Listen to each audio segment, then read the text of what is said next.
Well, I'm Zalmay Khalilzad. I was the U.S. ambassador to Iraq.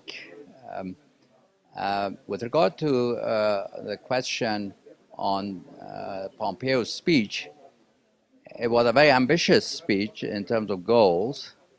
A lot of the means were alluded to, but details need to be worked out, and I'm sure the interagency process is busy trying to develop those, whether it's with regard to detailed sanctions policies, whether it's with regard to how to increase the pressure on Iran with regard to its aggressive behavior in the region, and how to pursue a more robust containment policy to prevent further expansion of Iranian influence. In fact, the speech called, without using the word, for a rollback of Iranian aggressive behavior regionally.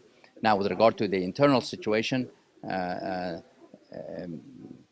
speech did raise the question about whether the Iranians are better off with this regime. Wouldn't they be better off with a regime that followed a different policy? It was indirect. It wasn't a direct call for the change of regime.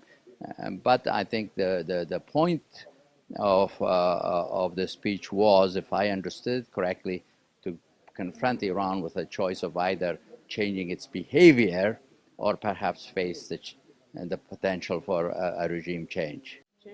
I would not rule it out because one element of increasing the pressure against Iran in the region is not only to support forces that are fighting them in the region, whether it's in Syria or it's in Afghanistan or in Yemen, but also to increase pressure in Iran. We did that during the Soviet period against the Soviet Union.